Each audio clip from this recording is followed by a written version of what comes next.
Сәлеметсіздер ме оқушылар? Назарларыңызға қашықтықтан ұйымдастырылған 6 сыныптың әдебиет сабағын ұсынамын. Сабақтың тақырыбы Тортай мінер Ақбозат. Шығарманың көркемдік ерекшелігі. Бүгінгі сіздердің игеретін сабақ мақсаттарыңыз: әдеби көркемдегіш құралдарды пайдаланып, шығармадағы табиғат көрінісін, оқиға орнын, кейіпкер бейнесін сипаттап жазу. Кейіпкерлер жүйесінің заманауи жаңашылдығын өзара салыстырып баға беру. Сабағымызды бастамас бұрын келесі сұрақтарға жауап берейік. Салық салғанда соғыстан кейінгі жағдай қандай? Тортайдың жеке басының арманы не? Тортай кітапты неге пір тұтты? Тортай тәрізді балалар қазірде кездесе ме? Тортай неге арманына жете алмады? Жарайсыздар балалар. Енді келесі бейне материалға назар аударайық. Оралқан Бөкейдің Тортай мінер Ақбозат әңгімесіне негіз болған ауылдың күйбең тіршілігі. Әңгіме басын оқып отырып, жаздың жайма шуақ күніндегі ауылдың табиғаты көз алдыңызға бейнелене кетеді.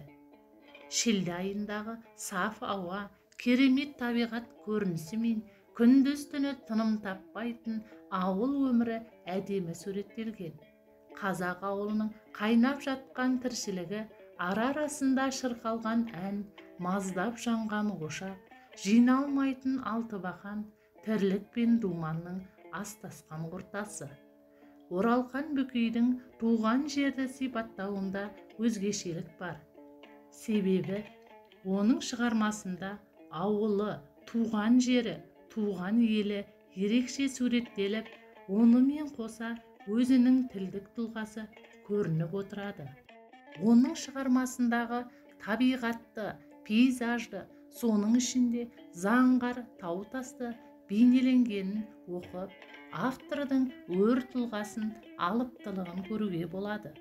Салық салғанның иығында отырған ауылдың көрінісінен бастау алатын әңгіме табиғаттың сиқырымен оқырманды бірден баурап алады. Автордың бояуларды қанық бере алатын қасиеті оқырманға көз алдына елестетуге мүмкіндік беретіндей. Салқын бұлтсыз күн, тамылжыған тамаша мезгіл, жайма шуақ сәт деген эпитетті тіркестер салық салғанның демін сездіретіндей, күлтеленген күреңсені кілемдей жұмсақ деп теңеумен суреттеуі де тым әсерлі. Бұл автордың шығармада көркемдеуіш құралдарды қолданып жеткізу шеберлігі. Осы әңгімені оқып отырып мынадай ой туады: егер автор бұл әңгімені басқа өлкеде суреттесе, дәл осылай әсерлі туар ма екен?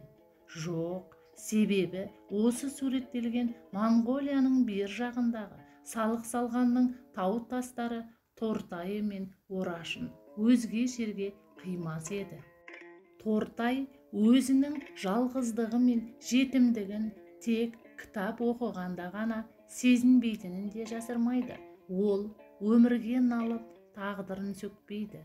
Армансыз адамды құсқа балап жатады емес пе? Тортайда үлкен үміт бар, арман бар. Кітап жазып, жазушы болуым келеді деген арманы сол кездегі өз қатарластарының қиялында емес еді. Осыдан ақ барлық жақсы адами қасиеттерді бойына сіңірген Тортайдың өзгелерден өзгешелігін ұсақ арманның жетегінде емес, үлкен арманның қанатында жүргенін байқауға болады.